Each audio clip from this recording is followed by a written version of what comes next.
السلام عليكم ورحمة الله. مرحبا بكم معايا من جديد وفيديو جديد ووصفة جديدة على القناة.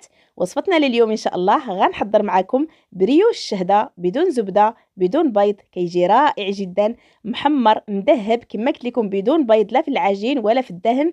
يعني كيجي واحد البريوش اللي رائع جدا كما كتشوفوا معايا، مقطن من الداخل، خفيف بحال الريشة، والمذاق فيه يا سلام. نتمنى فعلا اقتراح اليوم ينال الاعجاب ديالكم، وتبعوا معايا لا فيديو مع المراحل ديالو للاخير.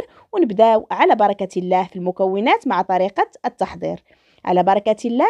اول حاجه في اناء عندي جوج ديال الكؤوس، ما يعادل 300 غرام او 300 مليلتر ديال الحليب الدافئ. دائما القياس بكاس العنبه اللي السعه ديالو 150 مليلتر. عندي نصف كاس ديال السكر حبيبات ما يعادل 75 غرام. كيس من السكر المنكه بالفانيلا.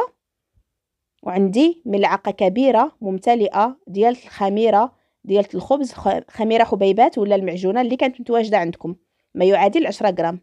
غادي نخلطوا هاد المكونات مزيان، وغادي نضيف عليهم كاس ديال الدقيق ما يعادل 100 غرام. وغادي نحركوا هاد المكونات مزيان مزيان، وغادي نغطي هاد الخليط هذا ونخليه يختمر تقريبا واحد 10 دقائق مزيان حتى يتضاعف الحجم ديالو. هذا هو اللي غادي يعطينا هذيك الفشفشه البريوش ديالنا، ويغنينا كذلك على الدلك، ما غادي ندلكوه ما حتى شي حاجه. هاد الخطوه هذه كتعطينا واحد النتيجه زوينه بزاف البريوش ديالنا. من بعد ما دازت 10 دقائق تقريبا، شوفوا معايا الخليط كيفاش رجع. يعني كيرجع عندنا واحد الخليط اللي مكشكش كيف ما كنقولوا. صافي غادي نضيف عليه نصف كأس من الزيت النباتي ما يعادل 75 مليلتر. كيس ديال خميرة الحلويات 8 غرام ولا 7 غرام اللي كان متواجد عندكم. رشيشة ديال الملحة، واحد ربع ملعقة صغيرة. وعندي هنايا الكأس الثاني ديال الدقيق. بطبيعة الحال الدقيق راني مغربلاتو وحطاطو حدايا في واحد الاناء، وكنعمر الكأس بالملعقه ما نضغطش عليها باش هكا يعطينا 100 غرام. دائما 100 غرام ديال الدقيق فاش كيكون مغربل، يعني فاش كيكون مغربل راه ماشي بحال من ما نغربلوهش. فاش كنغربلوه كيكون خفيف على فاش نعبروا الكاس بلا ما نغربلوه. المهم ضفت الكأس الثالث كما شفتوا معايا. هنايا غادي نضيف الكأس الرابع. كما لاحظتوا معايا زولت الطراب اليدوي، وهنايا استعملت الايد ديالي باش نتحكم في القوام ديال العجين. العجينه كتكون تلتصق بالايدي. هذا الكأس الخامس ضفت منه غير النصف، كما غتلاحظوا معايا غادي النصف نتاع الكأس غادي يبقى كما هو. يعني عندي 50 غرام او نصف كأس اللي ضفتو دابا. في المجموع عندي 450 غرام بالضبط. غير بالنسبه للناس اللي كيسولوا على النوعيه ديال الدقيق اللي كنستعمل، راه غير ديال العباره البنات كناخذوا من الدكان، ماشي شي نوعيه محدده، غير ديال العبار. صافي كما شفتوا معايا وريتكم النصف الكأس اللي كان باقي ليا ديال الدقيق. العجينه كما ذكرت لكم كتكون تلتصق بالايدي، وضعتها فوق سطح العمل باش ندخل فيه هذاك الدقيق مزيان. كما قلت لكم ماشي شي مجهود، يعني ما غاديش ندلكوها، الغرض ديالنا ماشي ندلكوها وانما غير ندخلوا هذاك الدقيق مزيان في العجين. شفتوا معايا كيفاش العجين كيلتصق في الايدي.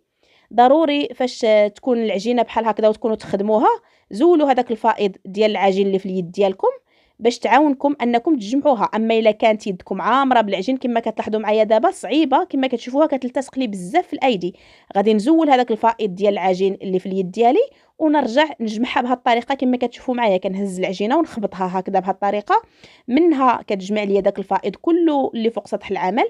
كما شفتوا معايا هنايا زولت هذاك العجين اللي كان متلصق ليا في يديا، ماشي غسلت يديا وانما غير زولت هذاك العجين اللي كان في يديا بواحد الملعقه، وصافي بقيت نجمع العجينه ديالتي. شوفوا معايا العجينه باقي كتلتصق، وانما فاش نديروا ليها هذه العمليه هذه كنبقاو نهزوها ونخبطوها مع سطح العمل هكا كتجمع لينا، وكتولي عندنا واحد العجينه اللي هي طريه ملسه. وغتشوفوا معايا من بعد فاش نخدموا بها راه ما كتلتصقش معايا في الايدي نهائيا. صافي خديت داك الاناء اللي كان عندي فيه الدقيق مغربل اللي كنت كنخدم به، رشيت فيه شويه ديال الدقيق ووضعت فيه العجين ديالي. هاد الطريقه اللي كتشوفوني نديرها البنات هكا بالايد ديالي، كنضغط على العجينه هذه كتساعدها في الاختمار، كتختمر معنا العجينه بسرعه. صافي غطيتها وخليتها تختمر، ما خداتش معايا الوقت كثير حيت الجو بدا كيسخن شي شويه. صافي غادي نزولها من الاناء كما شفتوا معايا ضاعف الحجم ديالها، غادي نزولها من الاناء ونوضعها فوق سطح العمل. انا ما بغيتش نرش الدقيق، درت غير واحد الدهنه خفيفه ديال الزيت، غير من هاد الدهنه فقط، ما غاديش نزيد مازال ندهن لا يديا ولا العجين نهائيا، حيت العجينه غزاله في الخدمه يا البنات. غير تبعوا معايا المراحل واحترموا المقادير والطريقه ديال الخدمه. هكا غادي تحصلوا على واحد البريوش اللي هو قطني لامع ناجح مليون في المئة، وتقدروا تعتمدوا هاد العجينه في بزاف ديال الوصفات ديال البريوش. هنايا صافي قطعت العجين ديالي على عده قطع كما كتشوفوا معايا، وصافي مباشره غادي نبدا فيها الخدمه. ما غاديش نلولبها، غادي نخليها غير هكا كما قطعتها، ونبدا هنايا في الحشو ديالها. بالنسبه للحشو البنات، من الاحسن الا كانت عندكم الشوكولا الدائبه او الشوكولا عفوا الخاصه بالدهن، غادي تاخذوا واحد ملعقه صغيره ولا نصف ملعقه، حيت الشهده كنديروها صغيره، غير نصف ملعقه كافيه، وديروها في الوحدات ديالنا على هذا الشكل هذا ولولبوها. انا بالنسبه ليا قضيت بداك الشيء اللي كان متواجد عندي في الدار. كانت عندي شويه الحبوب ديال الشوكولا الخاصه بالكوكيز، درت واحد النصيب من واحد الكميه درتها بهذيك الشوكولا اللي كانت عندي، والكميه اللي بقات ليا كملتها بقطع الشوكولا المربع. يعني داك الشيء كامل اللي كان عندي في الثلاجه استعملته في هذه الشهده هذه او في هذا البريوش. يعني ما اضطريتش انني نخرج نتقضى شي حاجه. كما شفتوا معايا الوصفه جد اقتصاديه، والنتيجه كانت غزاله غزاله كما شفتوا معايا. صافي هكا غادي ناخذوا الكويرات ديالنا، ودائما فاش نبداو نخدموا العجينه في الايد ديالنا بهذه الطريقه غادي ناخذوا القياس غير بالايد ديالنا. شفنا العجينه كبيره غادي نقصوا منها شي شويه وحنايا كنخدموا مباشره. وخديت الصفيحه اللي كنت موجدتها عفوا من قبل، كنت دهنتها بالزبده ورشيتها بالدقيق. هاد الصفيحه اللي كيتحلوا من الاسفل، بغيتوا ديروها في لاطه مربعه ممكن، بغيتوا ديروها في هذوك لي مول ديال الزاج اللي حتى هما دايرين ممكن. المهم اي حاجه متوفره عندكم غادي تخدموا بها. غادي نستمر بنفس الطريقه حتى نكمل الكميه ديال البريوش اللي عندي كامل. شوفوا هنايا راه بديت الخدمه في هذوك المربعات ديال الشوكولا، يعني كما قلت لكم قضيت بداك الشيء اللي عندي. هنايا من بعد ما كملت غادي نغطيها ونخليها حتى تختمر ويضاعف الحجم ديالها للمره الثانيه. دائما البريوش كيبغي الاختمار، خليو العجينه نتاعكم تخمر وخليوها تخمر للمره الثانيه. هكا غادي تحصلوا على واحد النتيجه اللي رائعه جدا. هنايا بالنسبه للدهن البنات، كما قلت لكم ما استعملتش البيض نهائيا لا في العجينه ولا في الدهن. خديت تقريبا واحد 2 ملاعق كبار ديال الحليب، ضفت عليهم واحد شويه ديال القهوه سريعه الذوبان، واحد شويه ديال السكر حبيبات، وخلطتهم بهم باش غادي ندهن هاد البريوش او هاد الشهده. غادي ندهن المره الاولى ونولي ندهن المره الثانيه. وغادي في هذه الاثناء الفرن كيكون سخون على درجه حراره 175 من الاسفل ومن الاعلى. فاش ندخلوا الشهده ديالتنا نطفيو من الاعلى ونخليوها في وسط الفرن غير من الاسفل حتى تبان لينا بدات كتحمر، ونشعلوا عليها من الاعلى ما كاملاش 3 دقائق هكا، غير باش تاخذ لينا هذا اللون رائع جدا. شوفوا معايا البنات، يعني جا داك اللون الذهبي اللامع بحال الا درنا ليها البيض. هي راه ما فيهاش البيض، يعني 100% بدون بيض. صافي هنايا التزيين دهنتها بالقليل من المربى السائل، ورشيتها هكا بشويه ديال الكاوكاو اللي محمر ومهرمش، وغادي نقدمها معكم بالصحه والراحه. نتمنى انكم ما تنسونيش باللي لايك ديالكم البنات، وتبارطاجيو لا فيديو مع الاهل ديالكم والاقارب ديالكم والاصدقاء ديالكم وعبر مواقع التواصل الاجتماعي لتعم الفائده. وكذلك ما تبخلوش عليا بالتعاليق ديالكم اللي كتفرحني وكتحفزني باش نشارك معكم المزيد من الوصفات.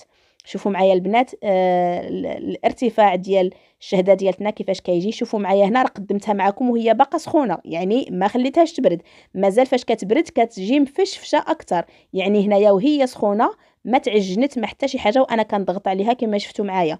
غادي نقربها لكم باش تشوفوا معايا كيفاش كيجي العجين مفشفش ورطب من الداخل، وما كتجيش معجنه نهائيا. كما ذكرت لكم راه باقا سخونه، كملت معكم التصوير وهي باقا سخونه.